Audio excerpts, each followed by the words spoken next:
The science is definitely pretty straightforward. The moisture on the leaves and the heat does the magic. It's pretty simple. A natural ammonia will be released as these alkaloid levels become slightly modified. I once actually worked for a company that mixed red mangda and green mangda and called it Bentuangie.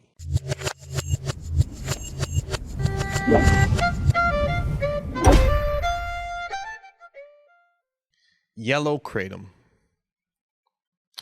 The mystery leaf in the world of Kratom. The color, yellow? Who knows? Who knew? Yellow leaves?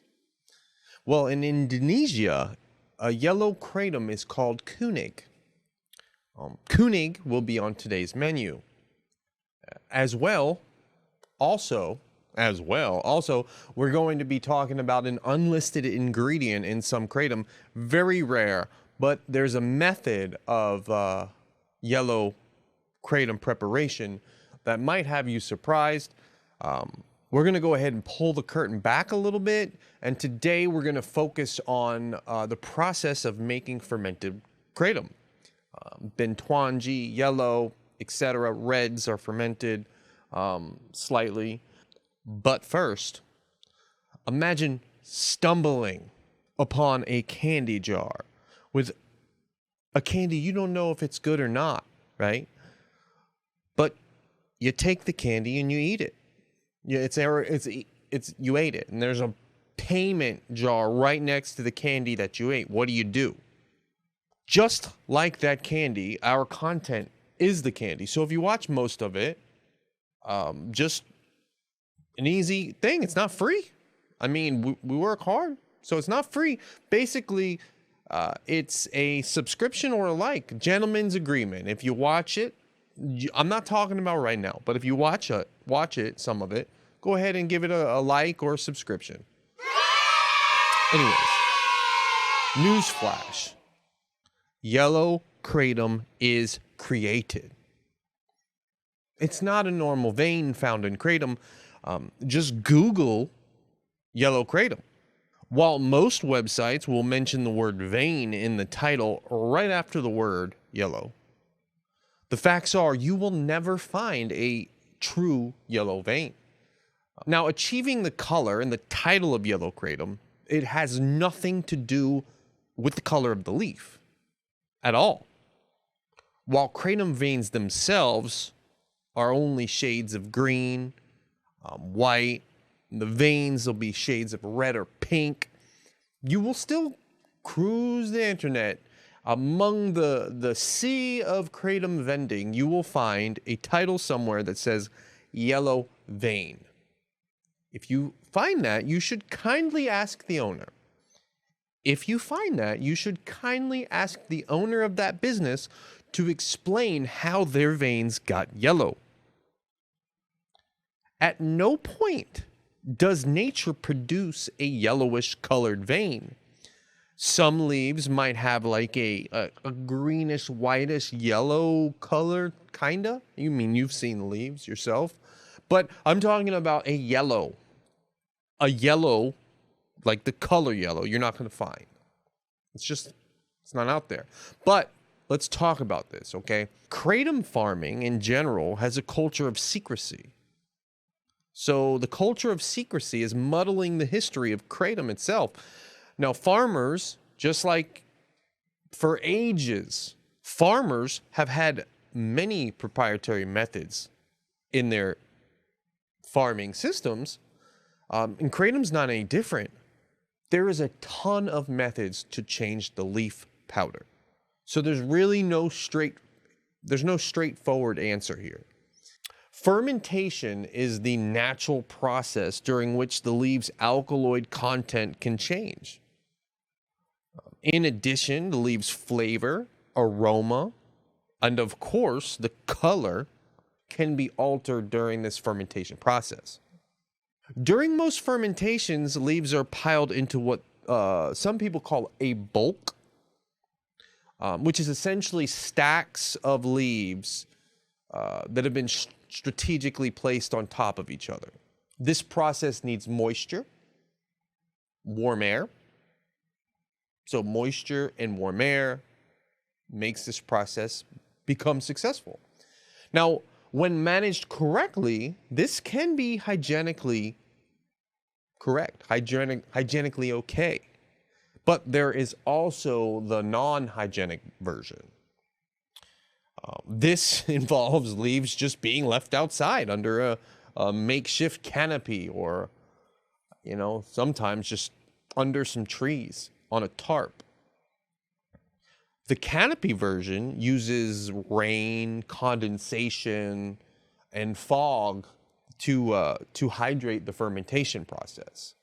Whereas the inside version is most likely mixed, often rehydrated with moist towels or a misty little spray nozzle thing.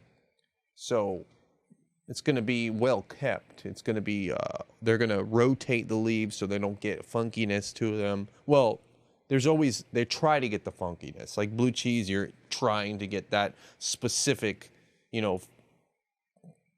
blue stuff in the cheese.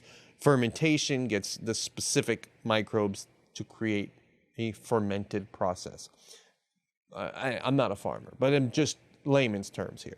So an indoor process is the cleanest way to achieve the color change, to achieve fermentation, to achieve this yellow, or Bentuangie, I guess. The farmers that choose the outdoor process, they have a less ability to control the elements, especially if you got a canopy and it's just a tarp. The power of the sun and the rain is usually controlling that whole procedure, and the leaf is at the mercy of those outdoor components.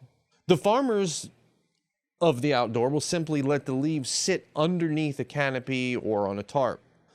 Those are the yellow leaves you probably don't want. That inaccurate process produces leaves that have diminished alkaloids, and some folks feel like it's unsafe to consume because of the outdoor contamination. Basically, because it's sitting underneath a canopy and it's just chilling. But luckily, most farmers don't do that. Especially today, most farmers will use a room with good ventilation, or like a half a room, like a structure with most of the walls being there. But to rehydrate, the farmers, they've got to add the water somehow, and a lot of farmers will strategically do this. So you can probably think of multiple ways to make sure leaves are evenly hydrated to a point. They want specific amount of humidity. They want a specific temperature. So naturally, controlling these things they will make you have a more successful time. Some of them put a wet towel on top of the leaves for a little while, and rotate them every 12 to 36 hours. In the canopy version, the remaining water inside the kratom leaf and the outdoor wetness will all weigh down those stacked layers of leaves. It'll generate a natural heat. That natural heat will ripen the kratom. The inside version will see a farmer periodically shake the bulk, that bulk we were talking about, and they'll rotate those leaves. So they will use their judgment, basically, to rehydrate the leaves, their expertise, as they control the temperature, potentially with a thermostat, if it's inside and it's a more technologically savvy farmer. The inside leaves are often rotated, like I said, 12 to 36 hours, usually between that time period, and that'll prevent the unwanted growth from the microbial world, little microbes. As rotating while controlling the temperature and the moistness, that'll ensure a more even fermentation. It should be free of unwanted toxicity. Hey, can you shut up? I love you. The science is definitely pretty straightforward. The moisture on the leaves and the heat does the magic. It's pretty simple. A natural ammonia will be released as these alkaloid levels become slightly modified as the leaf ferments.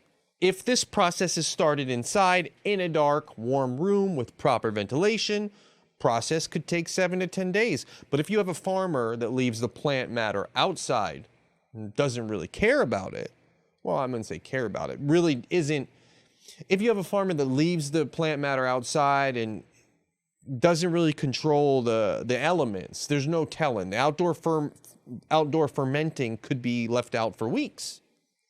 Now, for both the ignored version and the controlled fermentation processes, most farmers tend to still rely on the sunlight to dry the leaves after. And after they've gone through this preferred fermentation stage, they're going to have to dry that. You can't grind kratom into a powder when it's wet, so you have to dry them. So a lot of farmers will use the sun. No matter where that fermentation process begins, it eventually shifts itself outside and is dried underneath the sun.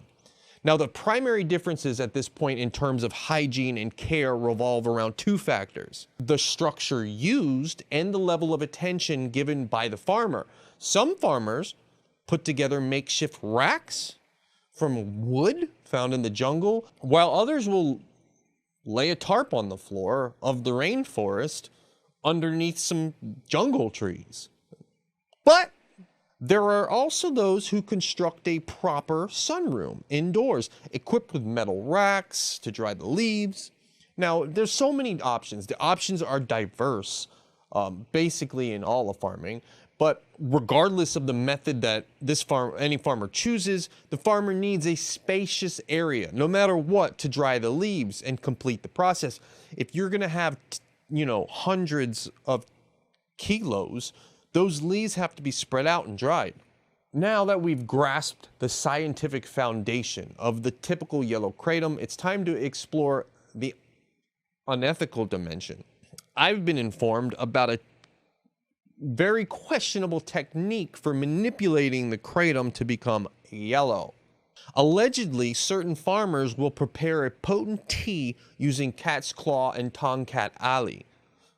Subsequently, they immerse the kratom leaves in this solution, and then they will then use the same methods that we've already talked about. Now, cat's claw has been associated with causing miscarriages in pregnant women. Hence, the incorporation of this undisclosed foreign element somewhat sidesteps ethics. Farmers term these techniques as secrets.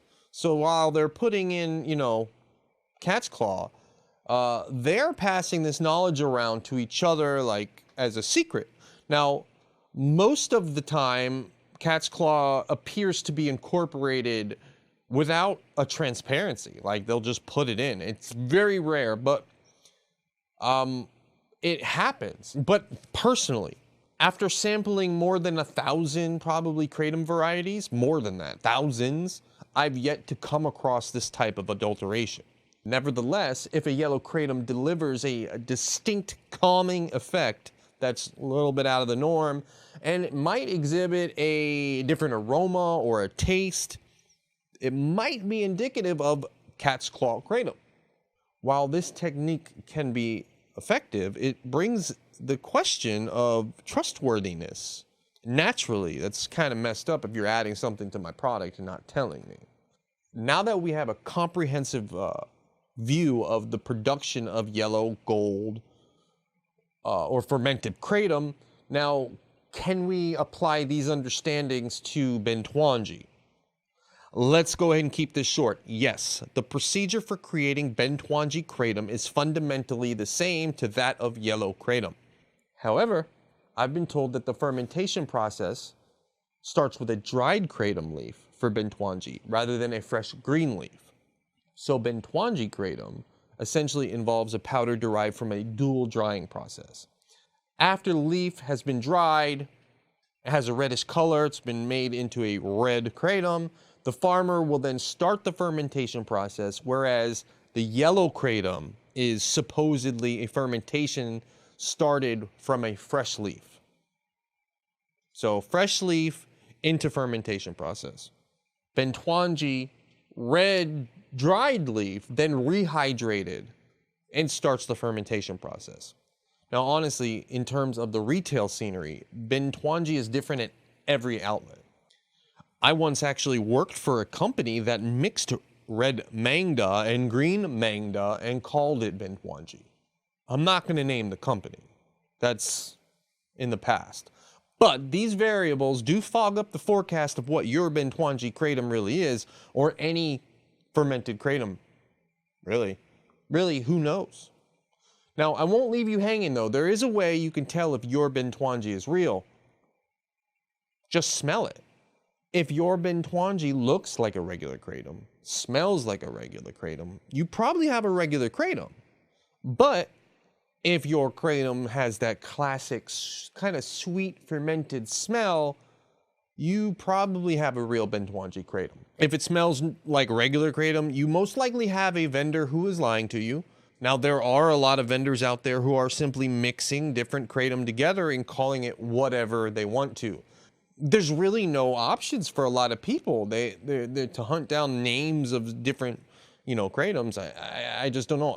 I personally don't like it, but it is what it is. Anyhow, folks, I hope you enjoyed the content. Go ahead and stick around, hit that subscribe button, hit the like. If you got this far, you got to do it because I'm charging you, and we made that gentleman's agreement. But until the next time, we'll do this again. All right. And my sponsor, Relieve LLC, is the sponsor. They sponsor these videos, so go ahead and check them out. You'll see a coupon in the description. All right. We'll see you later.